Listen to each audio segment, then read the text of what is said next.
Welcome to this month's Creation Justice webinar, a gathering place for building a faith-rooted and faith-sustained movement addressing many of the critical issues of our time.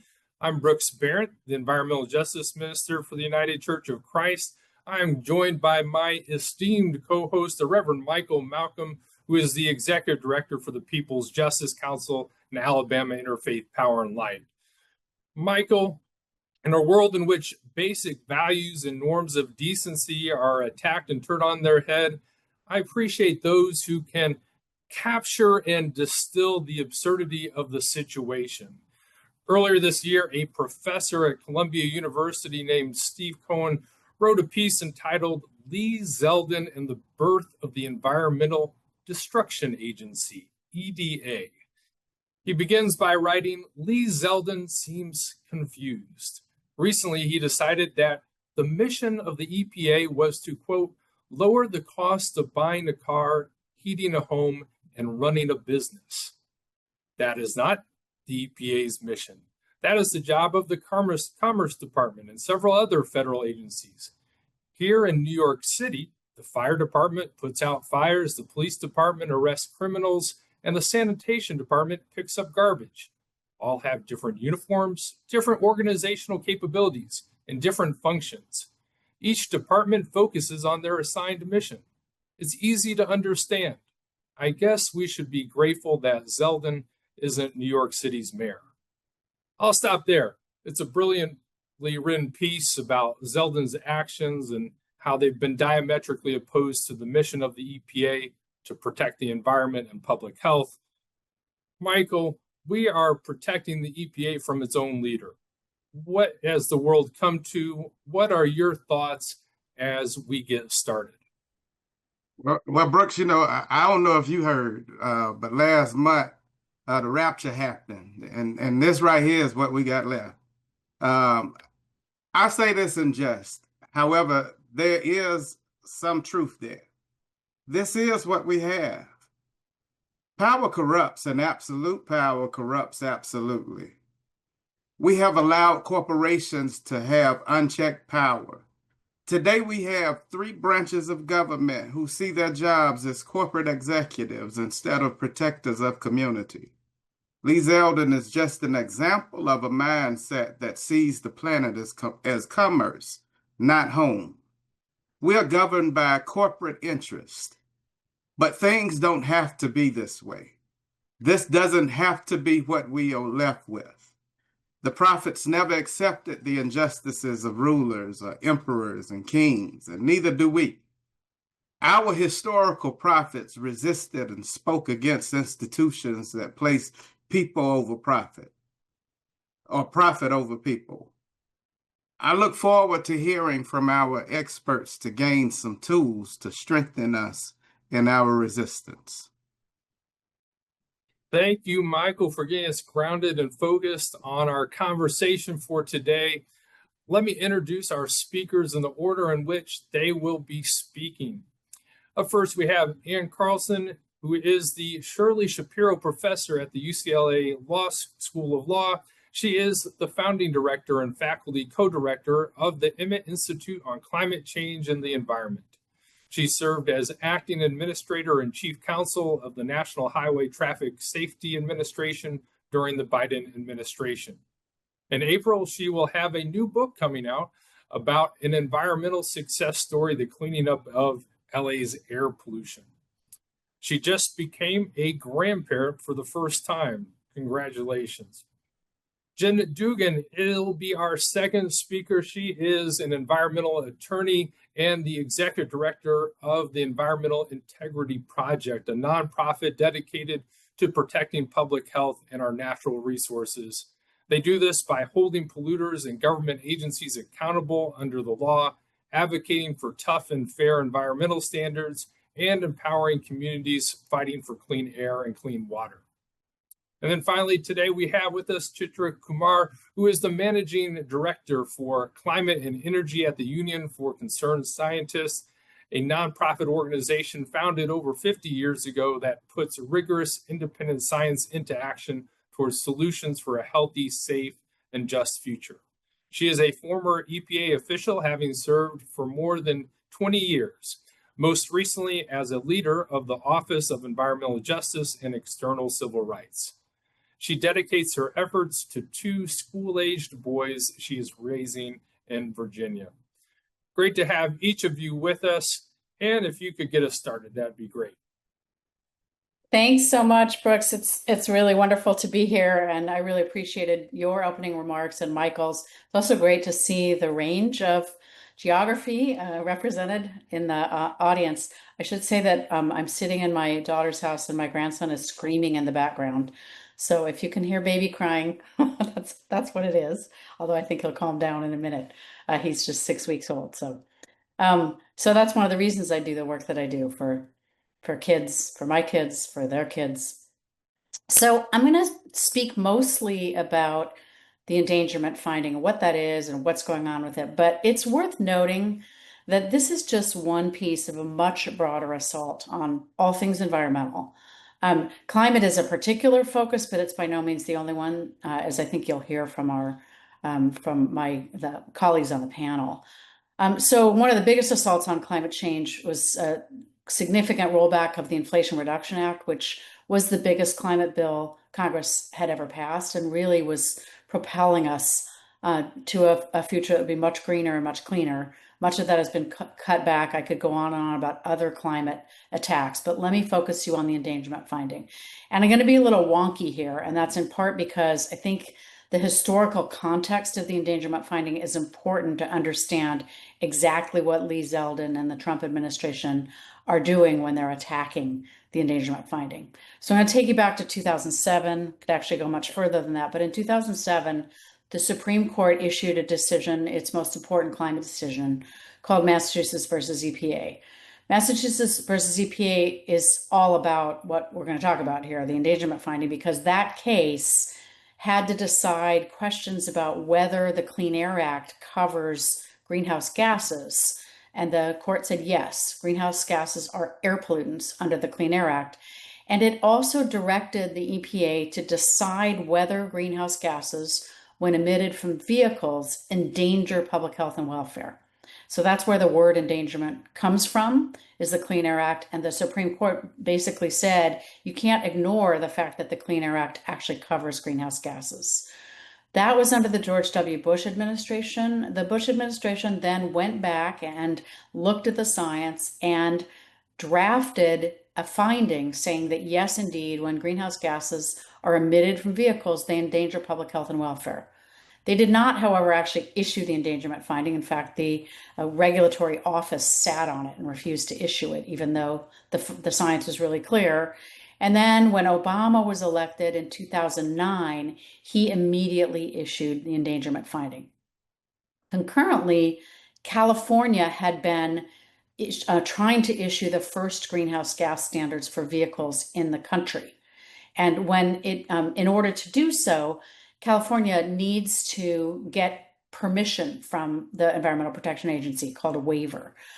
The Bush administration had denied that waiver. Obama then granted the California waiver and began a series of regulatory moves to begin, for the first time, having the federal government involved in regulating greenhouse gases. And the first thing that he did is he basically took the California standards, extended them to the rest of the country.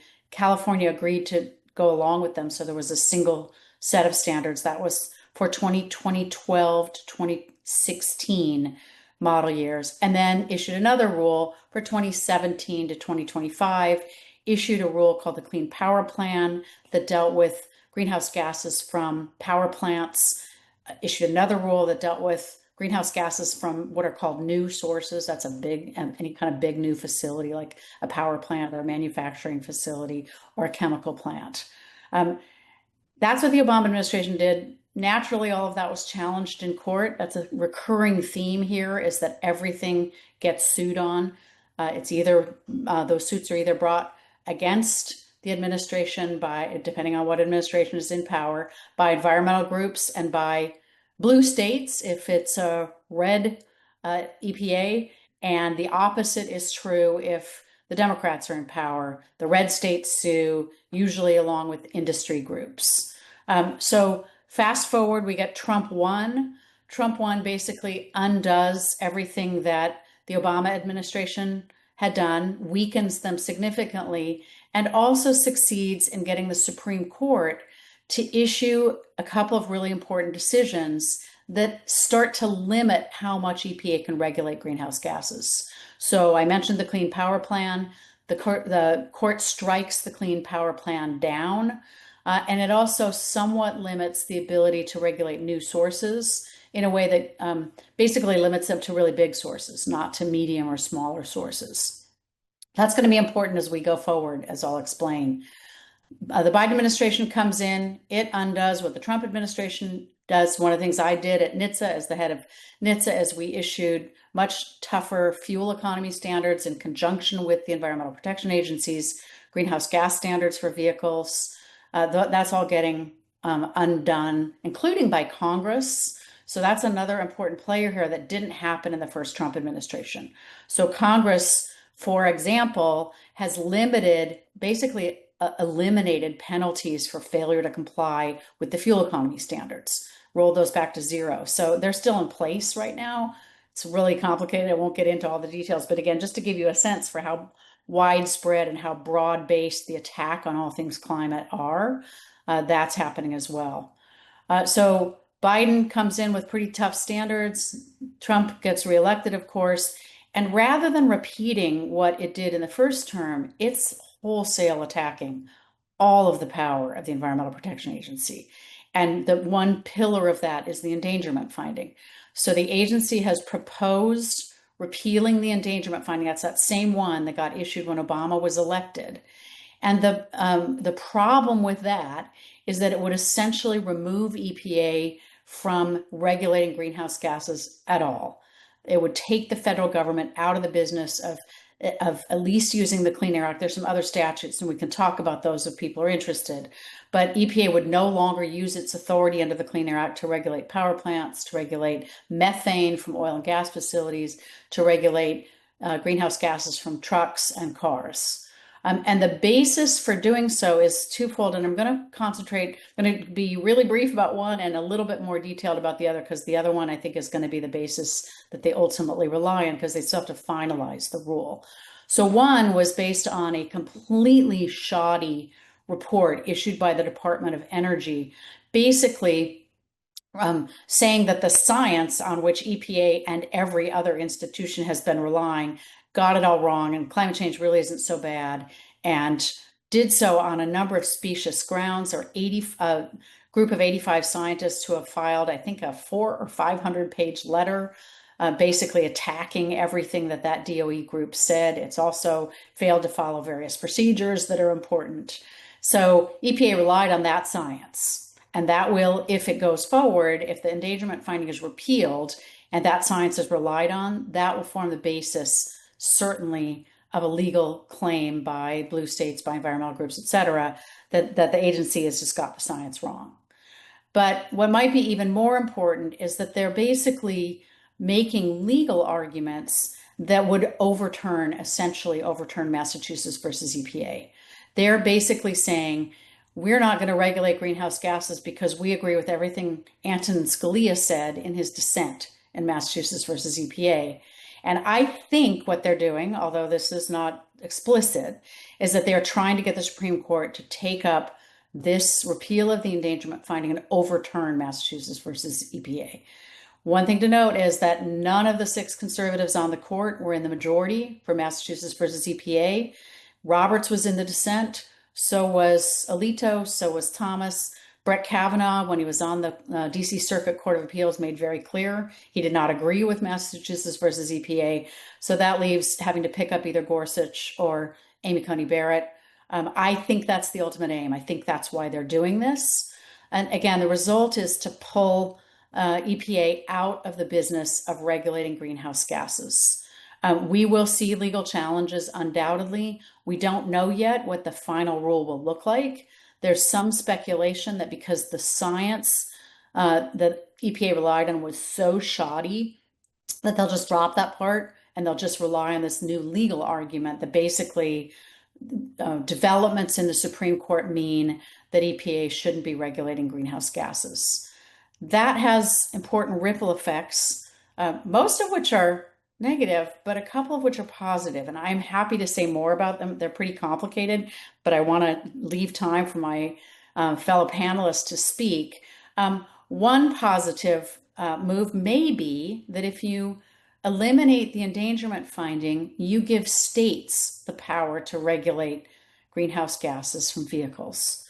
And again, I could talk more about that, but California right now is not allowed to regulate because its waivers, its permission to issue tighter standards have been revoked by Congress under a really weird statute called the Congressional Review Act.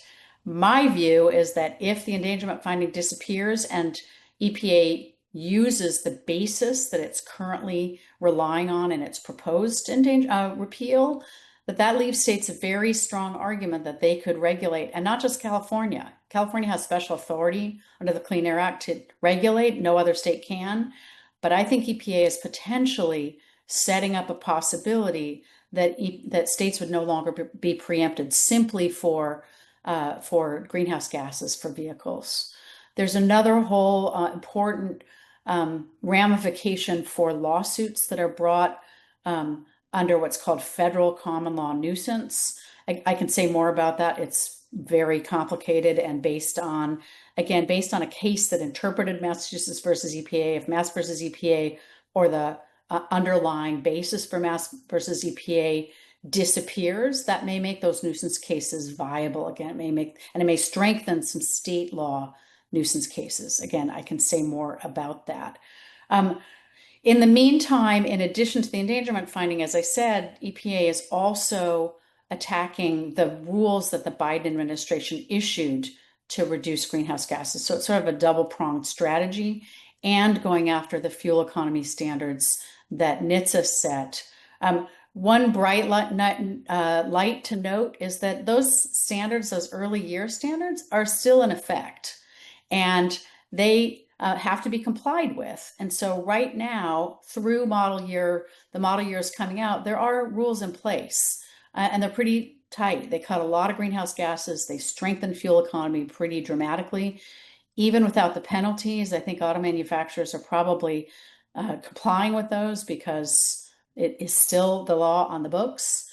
So, one lesson here is that you can't immediately overturn what the previous administration does. It does matter for a while. That doesn't mean there's not going to be a lot of damage. And then I want to leave you with two other bright spots, because I do think we need to grab onto optimism.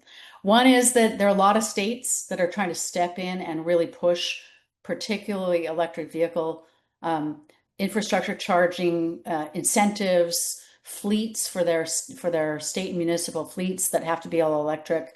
States are trying to step up and do what they can to mitigate the worst effects of the Trump attack on all things climate. It's also the case that solar and wind energy remain cheaper than the major fossil fuel-based fuels like natural gas and coal. That means that they can't reverse everything we've made a lot of progress. That progress is continuing. And then the final thing I'll say is, look globally. We are seeing every other country pretty much in the world step up. We can talk about whether there's been, a little bit of backsliding, but yesterday a report came out saying that for the first time, renewable energy is fueling more energy in the world than coal. That is a dramatic change. It's hugely important. And the rest of the world is going to keep going and leave us as laggards in the dust. That's going to hurt us economically, but there's a lot going on internationally that's really positive. So I will stop there. I could talk forever, but I really want to hear from both Jen and Chitra. Thank you, Anne. That was informative and illuminating. We'll turn now to Jen. Thanks, Brooks. As Anne noted, and we all are aware, there is just no question that we are in a truly difficult moment. The administration has launched a comprehensive and unprecedented assault on environmental protections and environmental justice that goes beyond just climate attacks, that has very real consequences for Americans. At the same time, the Trump administration is promoting fossil fuel interests. They are giving them free passes to pollute and expand. All of this is threatening our climate, our health, and our communities. And although these actions are not surprising, most of this was written down in Project 2025. What has been shocking is the speed, the scope, and the disregard for the rule of law in terms of how they've been implemented. And we see the Trump administration pulling back from enforcing the environmental laws on the books, rolling back these rules that protect public health and the environment, not just climate rules, but also rules that relate to air toxics or water pollution. They are cutting out public participation in federal permitting under the guise of a fake energy emergency. And they are gutting EPA and the environmental section of the Department of Justice, in addition to a whole host of other agencies that help ensure that public health and the environment is protected.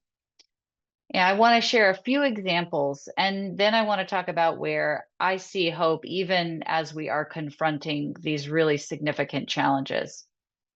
In addition to the proposal to repeal the endangerment finding, Administrator Zeldin announced dozens of actions on March 12th that were aimed at weakening the rules that protects us from toxic air and water pollution, from fossil fuel and petrochemical plants and other industries like steelmaking.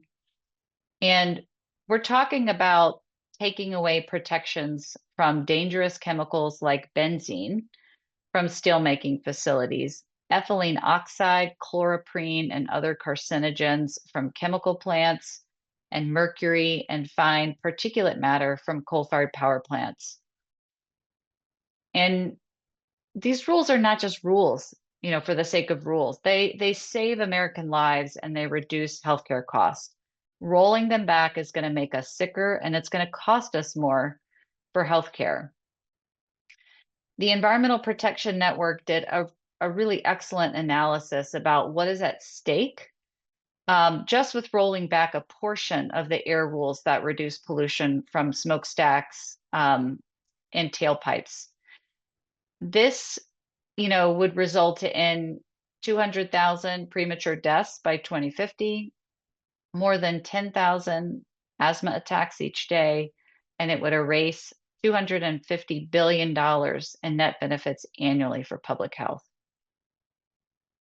Some of these actions, the ones that aim to cut the public out of the agency decision-making process, even undermine our democracy in addition to our health and well-being. On the rulemaking side, for example, the Trump administration tried to delay compliance with rules that would reduce benzene from steel coke ovens without accepting any public comment. The good news here, hot off the press, is that EIP and our partners challenged that rule in court, and EPA backed down and withdrew that rule. But that is just one example of trying to cut the public out of the rulemaking process. Trump is also using this fake energy emergency to fast track fossil fuel projects. We see agencies shortening both the time and the information available for the public to weigh in on these permits that have real consequences for folks that live near these facilities. And robust public participation in these decisions is a pillar of a healthy democracy and environmental justice. And the Trump administration is systematically shutting people out. I also want to talk a little bit about enforcement, because you can talk about policy changes and, that being, the prerogative of an incoming administration, but enforcement of the laws on the books is supposed to be non-political. We know that the timely and effective enforcement of our environmental laws, free of political interference, is absolutely essential to protect public health. And fully enforcing the laws on the books is one of the most direct and immediate actions that EPA can take to improve the quality of life in communities and advance environmental justice. But what we're seeing from the Trump administration is a complete abandonment of communities that live near oil, gas, and petrochemical facilities that break the law. For example, EPA and the Department of Justice pursued less than half the number of judicial enforcement cases during the first 6 months of Trump's first term compared to the first 6 months of Biden, Obama, and even the first Trump administration. That means that they're not moving forward these important judicial cases against companies that are breaking the law. President Trump has granted exemptions from compliance with the Clean Air Act to more than 160 coal-fired power plants, petrochemical plants, and other industrial facilities, giving them permission to delay reducing emissions of mercury and other carcinogens. And the head of EPA enforcement has issued a memo that effectively requires approval from political appointees for most enforcement against industrial operations associated with energy production or fossil fuel generation. And finally, EPA abruptly dropped an enforcement case for serious Clean Air Act violations at a Louisiana chemical plant that was located in a predominantly Black community. All of these actions send a message to polluters that EPA is off the beat and it leaves us less protected. So let's talk about where I see hope, because I do. The first thing I just want to make clear is that President Trump can't waive or ignore mandatory statutory obligations under the Clean Air Act and Clean Water Act that are designed to protect the American people from toxic air and water pollution. Trump lost a lot of environmental cases during his first term. And since that time, the US Supreme Court has issued a judicial decision that gives less deference to agency interpretations of the law. So this decision cuts both ways, but really at the heart, courts, not the agency, get to say what the law is. And as Anne alluded to, it takes time to actually repeal and replace a regulation.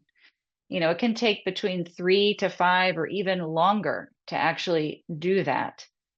And as much as that is frustrating because we are losing time to continue advancing protections, we know that, we are in court fighting to hold the line to keep those pollution rules in place. And I think this is really important. The vast majority of the American people do not support what's happening. So the Environmental Protection Network did a post-election poll that found 86% of all voters and 76% of Trump voters oppose efforts to weaken EPA. 88% of all voters and 81% of Trump voters want Congress to increase funding for EPA or at least keep that funding steady. And 86% of all voters and 72% of Trump voters are in favor of increasing federal funding for communities that are disproportionately harmed by pollution. We know the people are with us, and that is where I see hope. And the coalitions that are building across movements right now, there is powerful solidarity here, and we see communities every day organizing and fighting back. I have been really inspired by the courage of the communities that EIP is working with in the Gulf South and across the US. They are not giving up. They don't have the luxury to give up and ignore what's happening. Their families and their homes are on the line. And none of us, we all can't give up either, no matter how daunting these challenges seem. We have a lot of tools in our toolbox to protect our communities. This is a marathon. We have the ability to organize, to make our voices heard on environmental decisions. We have the ability to show up and demand stronger environmental permits. And we can even enforce our environmental laws. A lot of folks don't know that under US law, ordinary people have the power to hold polluters accountable when the government won't. And so lawsuits on behalf of local residents, they're called citizen suits, can protect our health, our environment, and our democracy. They help stop illegal pollution, and they put polluters on notice that there are still consequences for breaking the rules. So I'll stop there and look forward to answering your questions at the end. Thank you, Jen. That was terrific. We turn now to our final speaker, Chitra. Thank you so much. I love going last on these webinars when, you know, maybe a third to half of my talking points have been covered by these amazing speakers who came before me. And also, there's so much to say on this that I still feel like I have a lot to cover. So thank you so much for inviting me here. Again, Chitra Kumar from the Union of Concerned Scientists, and we've been at this fight both in terms of EPA and more broadly on supporting science and scientists across federal government, and have been watching this for some time. But I want to start with three numbers: 19, 23, and 35. 19 and 23 is the ages of my children. How old they will be when we reach that no return, where we reach the 2 degrees Celsius mark, which is becoming reality now with the Trump administration's attacks. This is the world that they're going to inherit, and it's sobering. And to me, just to be here and have this place where Brooks and Michael, you have created this space for us to share with each other our concerns, as well as the hope that we see, because we can act together, because we all understand, we want to understand the physical systems we live in. We want to fight for that future that's just and livable. So thank you so much. I joined UCS a couple years ago after more than 20 years at EPA, and the last place I was decimated. It was that EJ office. UCS doesn't take any money from corporations or government. So we are a platform to be independent and speak out. And that is what I am really appreciating being able to do. I'm also on the board of the Environmental Protection Network. So really appreciated, Jen, you quoting from the great work they're doing to try to uplift the importance of the protections that EPA painstakingly goes through to be able to protect human health and the environment. And also all the great work we all are doing to try to call out the harms of this administration and push back. So again, really proud of being here.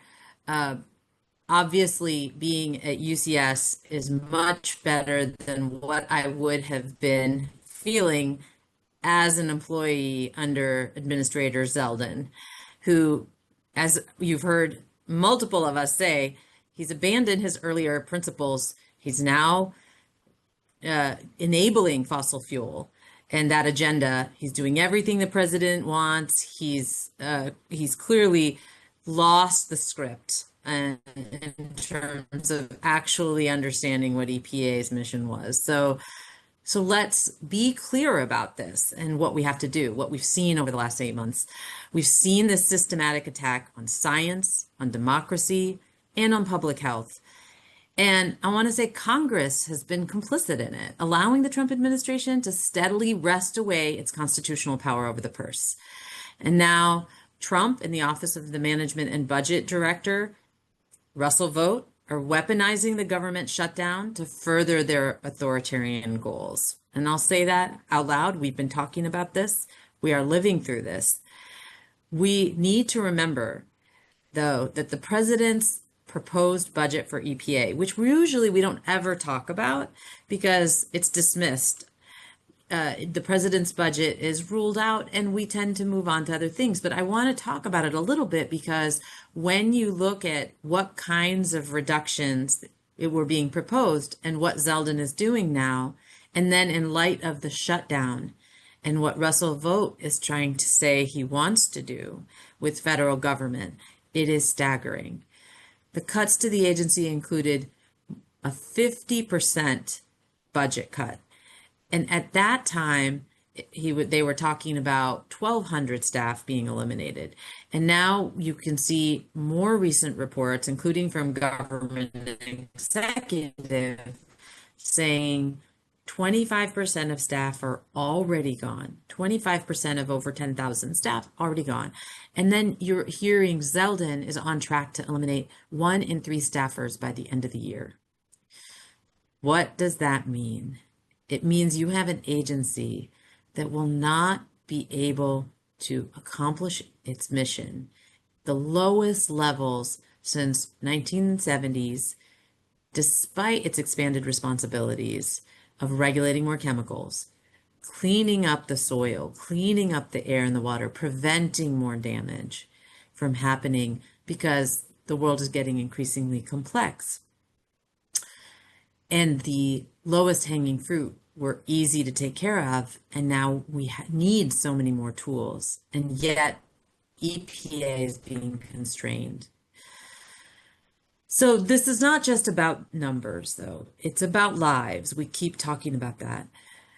We're talking about asthma attacks, contaminated water systems, delayed cleanups of toxic sites. A recent study shows that rollbacks of air regulations, as you've heard, 200,000 premature deaths by 2050, just underscoring that number.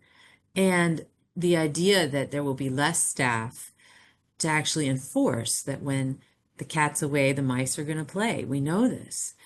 That if you have 30% less civil enforcement, 50%, nearly 50% less criminal enforcement, less compliance monitoring, no environmental justice enforcement, all eliminated, and then no Office of Environmental Justice. And on top of that, all of the money that was put into the environmental justice grants through the Inflation Reduction Act being clawed back. Whatever wasn't spent, they have gone after. These actions make frontline communities often leave them without support. So even in the cases where you don't have a regulatory hook, and we've heard about how complicated that is, and they are fought in the courts, and you have given money to communities to try to either clean up or prevent, they are being left behind yet again. So this is very difficult to hear. And I want to underscore that we're doing what we can to try to lift up the voices, tell the stories, because they do make a difference. And I want to share a little bit about how we've been at UCS involved on the point of the endangerment finding and some of these other fights, how we've seen some success as well. So Anne told you a lot about the details. UCS actually participated in the Mass versus EPA effort by providing some scientific expertise. While we weren't co-signers, we did provide friend of the court briefings. We did get we did try to establish that greenhouse gases fall within the Clean Air Act's definition of air pollutant. And then we did a ton of advocacy. We brought out our scientists to continue to rally for this effort, and we continue to do so. We signed on with the Environmental Defense Fund onto a lawsuit challenging that DOE sham report, particularly about the fact that it was a secretive process and biased. And I'm happy to say that the court heard the case and agreed, at least initially, that it did not follow the proper processes. So we are slowing things down, and that maybe is one ray of hope in this process. I also want to talk about my sister program. So I manage the climate energy program. UCS also has a Center for Science and Democracy, and this summer they came out a report that talked about the attacks on science, not only with EPA or DOE, and in particular with air quality, but with science writ large. There have been more than 400 attacks on science, according to this recent report, when we look at the dates between January 20th, when the administration began, to June 30th of this year. And we define attacks on science as actions, statements, or decisions that originate from an elected official or political appointee in a federal agency that results in the censoring, manipulation, forging, or misinforming on scientific data, results, or conclusions conducted within the government or with federal funds. So I'm going to drop a link into the chat with our report, and I understand that that will be made available later to you all. That report, of course, Jen also mentioned some results from some work that they had done. And I am, and I'm glad that this many organizations are working on shining a light on what is eroding our democracy. If we don't have the kind of data out there, if we're seeing our government officials essentially lying, how can we have confidence? So we must not let this moment pass quietly. When it comes to the endangerment finding, UCS submitted a letter signed by over 1,000 scientists urging the EPA to do its job and heed the best available science when it comes to the endangerment finding. We need you all to speak up too. We need you to let your member of Congress know that you support a budget in this showdown right now with the shutdown, that we want a budget that protects people and communities, not polluters. We want them to push back against the rollback of climate standards and the denial of science.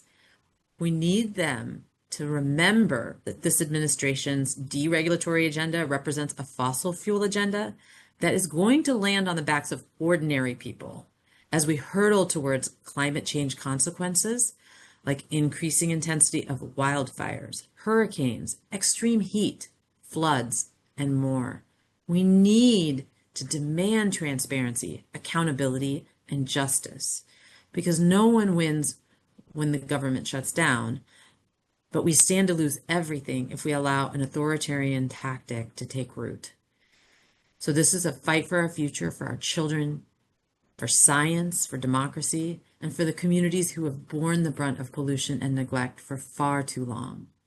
So I want to thank you for this, your kind attention, for being here, and thank you for standing up as you do as a community all the time and give me hope. So let's keep pushing forward together. Thank you so much, Chitra. That was terrific. We now have time for some questions from the audience. Michael, what do you have for us for a question to start us off? Yeah, so I think the first question comes from Dr. Antal, who says, please share Amy Coney Barrett's father's employment and whether it should require her to not vote on this issue. And I guess that can go to either of you all. So I'm happy to take that. Amy Coney Barrett's father was a lawyer for Shell, both in-house and in a law firm. And the short answer is, I don't think it does require her to recuse herself. The Supreme Court, as you may know, is basically bound only by its own ethics. There's no binding ethics code on the court. We've seen that with some really egregious behavior by some of the justices. I do want to say one thing about Amy Coney Barrett that sometimes can give us a little ray of hope. In a case where red states sought to stay the implementation of a rule about cross-border air pollution, so they wanted it not to go into effect until the merits of the case were heard. The court stayed it, but she wrote a dissenting opinion that took apart her conservative colleagues in an unbelievably compelling dissenting opinion. So she's a little more complicated than some of the other justices. Some of them are extremely predictable. I think she's less predictable and, sometimes actually seems to be really trying to follow what is clearly the law, not her own individual judgment. That's not to say that, she's going to be great on all issues, but if I were going to pick one of the conservatives to go after, she would not be the person I would pick on environmental issues. Thank you for that response. We have a question that asks about, the encouraged retirement of federal those in the federal government. Perhaps the bigger question to talk about is sort of,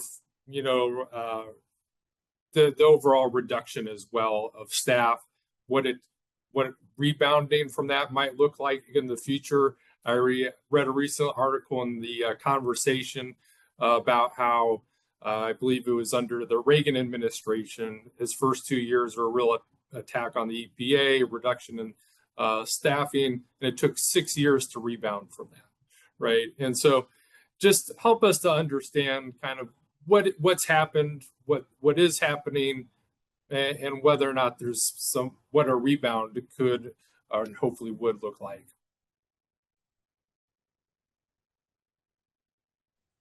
I'm happy to share some thoughts, and I know that others may have as well. I mean, I think that there is no sugarcoating it, that this is going to have a devastating impact on all of our important institutions. The loss of these professional and dedicated public servants, and whether it's a lawyer or a scientist or an engineer, and it will take time to rebuild.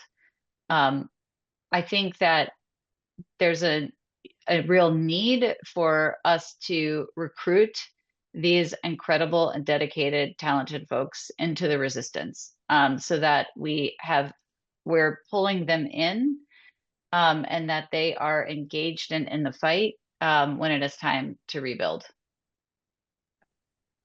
Yeah, I'll just mention too that there are, having lived through in EPA under Trump 1 to Biden, and knowing how behind we were to take on the very ambitious agenda, and how, despite all of the tools that the EPA had to try to expedite hiring, it took some time, and you could see it still didn't get finished by that 4-year term.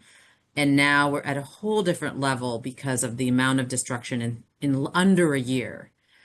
And it is a daunting task. I think there's an opportunity, and people are raising the idea of the reinventing government and fixing things that were imperfect to begin with. I think no one would say the Clean Air Act was perfect or Clean Water Act was perfect. There are ideas about that. I think we do need all of the people who were the bright minds working on these issues before to be engaged in that process of redesigning what government, an environmental, a functioning environmental protection system would look like, and that it be adequately funded, that it not be at this level of ability to be torn down with the kind of tools that this administration has been using. Even when Congress has given money to the agencies, they don't have the freedom to use it in that way. Their money is getting clawed back. Even when states and communities have money, how they could bulletproof, Congress can bulletproof giving out that money so it can't be clawed back. So there's a lot of conversations happening, and it's not just about what happens at an agency, but all of the protections that can be bolstering it. I just want to add 2 things, if that's all right. Sorry. So first, I just wanted to tell you a little bit about what I know from NHTSA, the agency that I headed in the Biden administration, that I think doesn't often get reported, and that is the loss of senior talent. There was a lot of focus on the early DOGE firings, and that was a lot of probationary employees. They're super important too, and a lot of them were hired to fill really important gaps. So that's a huge problem. But just within NHTSA, just to give you an idea, the head of rulemaking is gone, the most senior lawyer is gone, the head of IT is gone.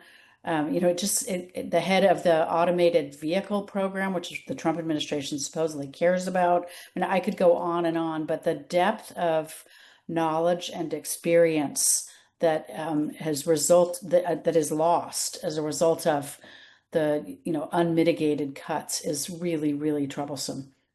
Here's a tiny little bright spot, and that is that it's really hard to do things like repeal rules and do it in a way that is legally sound. We know that the Trump administration got annihilated in court during the first round, even with a conservative Supreme Court. We saw the sloppiness of the science and the endangerment finding repeal. I mean, it's terrible. There is a 400-page rebuttal to how bad it is. You gut the agencies of all this talent. You can't even, do the destructive work well that the Trump administration is trying to do. So they are, to some degree, biting, what's the expression? Cutting their nose to spite their, right? Whatever it is, they help me out there. So in the short term, you see they're now trying to scramble to hire employees back as they realize they can't do the work of the federal government. And that, that's going to come back to bite them. That doesn't mean that the long-term destruction isn't really problematic. But, they are hurting themselves too. So I'm going to ask a few questions all in one. But when we look at all that you all have given us, just as a clergy person, knowing that the audience that you're speaking with are mainly clergy, one, how do we rebuild when we're always under attack right now, or when the attack is just constant? How do you suggest us rebuilding and partnering with you in the rebuilding process? What are some of these opportunities that might exist even in the midst of all this? What's tangible for us to be able to do on the ground level? And then how does the EPA protect itself in a practical way so that this doesn't happen again? Check. I'm happy to share some thoughts, particularly around the first question. I think, where I see a lot of energy and opportunity is building power in all of these different spaces that relate to decision making, for communities, for local communities, whether that is local zoning decisions, whether that's state permitting decisions. So I think that we have got to get back to basics and show up and build power in communities. And we do that by crossing movements, by showing up to support communities that are trying to advocate for a stronger permit for a facility next door. There's lots of opportunities to do that. And so really investing in that and just showing up for communities is so important, making sure that they feel that they are not alone and that there is support and resources to help fuel, the fight that they are so courageously waging. That is, I think, more important now than ever. And I do think that there's an opportunity for all of us to look for opportunities for us to build bridges and have conversations with folks that may have voted differently than us. I think we know that most of the American people are with us in terms of the importance of protecting public health and family. And it's easy to connect with folks when you're talking about the safety of drinking water or whether or not a facility in your backyard is in compliance with the law. So I think we're having those kitchen table conversations across, political ideologies. Like that kind of work is so critical right now, in addition to the work in the courts, claiming our rights, standing up and not, giving an inch for making sure that we're preserving the rule of law. So I'll stop there. And yeah, I can jump in too. I just wanted to add how important it is to help people understand what the role of government is in protecting their health and their moral responsibility to be involved in that. And I'll just mention, for example, how much money got cut from state budgets. And then there's a downstream effect of cut for each community, and each person who's a parishioner of yours have that safe water or have that cleaner air or the park. One of the things I had heard is we often forget the ballot initiatives that are won to protect parks. And so that gets to Jen's point of local fights are really important and communities are involved in that. Planting trees, it's a very simple thing, but gets people to understand the role of the environment in their lives, even if they had voted a different way. It's a way to get a conversation going and then connect it to the bigger picture issues that we're talking about here today, which is around regulation and government in a bigger way. It doesn't solve the whole problem, but it gets people engaged across party lines. I can't resist jumping in either. So let me give you a couple of suggestions. One is a really easy one, even though it sounds daunting, and that is that you can comment on federal regulations by clicking on, I think it's regulations.gov, and submitting comments, and you can do it online. It's really helpful if it's in your own voice, if it's not just sending in a form letter. I just did it on something for an election commission. It took me 30 seconds to write, a couple of lines, and you can upload it immediately. Those comments matter. They matter because the agency is required to take them into account. This is on any kind of regulation, and they matter because they matter in court. So that's one, and it just makes you feel like you're doing something. You have a voice. Secondly, don't forget about states. States are extraordinarily important. They have a ton of power. Working in states could be trying to prevent a supermajority in a red state by working on a particular legislative campaign, or it could be in a blue state working on policies and making voices heard on important environmental policies or other policies that are not limited to the environment. Same thing at state agency level. So I just read an article saying the most important election coming up is for the Georgia Public Service Commission, which oversees the utilities in Georgia. And there's a very interesting big champion of climate. I've heard him speak before. He's fantastic. And when we talk about, talking to across the aisle and talking to our neighbors, he's extraordinary at it. That's Georgia. That's not California. You could look at me and think I'm in California. It's easy for me to talk about state leadership, but there are opportunities all over the place. And again, I think you can channel energy in a positive way instead. It's so easy to wring hands right now. And then let me take a stab at what can we do to make sure this doesn't happen again. And that one I'm really, really depressed about. And I'm depressed about it because of the capitulation of Congress and the Supreme Court in what the Trump administration is doing. That didn't happen nearly as much in the first term. But what we are seeing right now is what appears to be wholesale illegality, including in the way people are being fired, including the way in which funds are being withheld. We've got lower courts pretty routinely slapping the Trump administration down, issuing injunctions, and then those injunctions get lifted by the Supreme Court with no explanation, and what people are calling the shadow docket.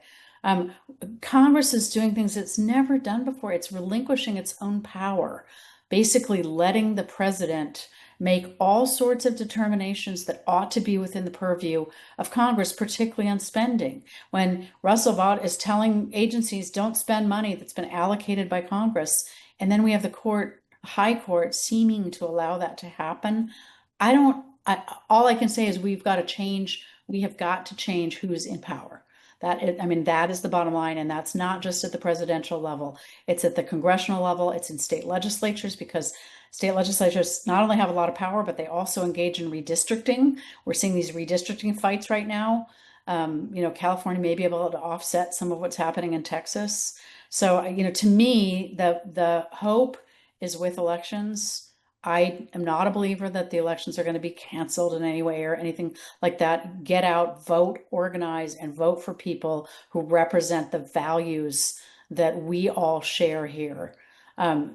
if we leave the current people in power, I have very little optimism that we're going to get ourselves out of this. Right. Thank you so much. Unfortunately, we must wrap things up. And so let me close with lots of gratitude. Big thank you to our 3 speakers today. You are all fantastic. I think you should go on a tour together of the United States. I'm envisioning an electric bus taking to 100 different towns and cities. We are grateful for each of you taking time out of your busy schedules to share with us.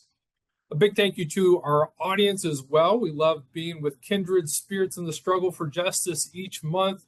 Let me close by extending 2 invitations to you all. First, if you want to get involved in doing whatever you can to defend the EPA, join or start a Climate Hope affiliate in your community. This is a joint program of the UCC and Creation Justice Ministries. Anyone can help start a local chapter. The main focus of our chapters right now is to prevent the defunding of the EPA through advocacy with members of Congress. So go to ucc.org/Climate Hope to learn more. Finally, my second invitation is to join our webinar next month, in which we will be learning about and celebrating Michael's new book, Climate Justice, Climate Hope. He co-authored it with Abby Mohab. Don't miss that special event. Until then, do good and do justice with the power of God's love. Amen.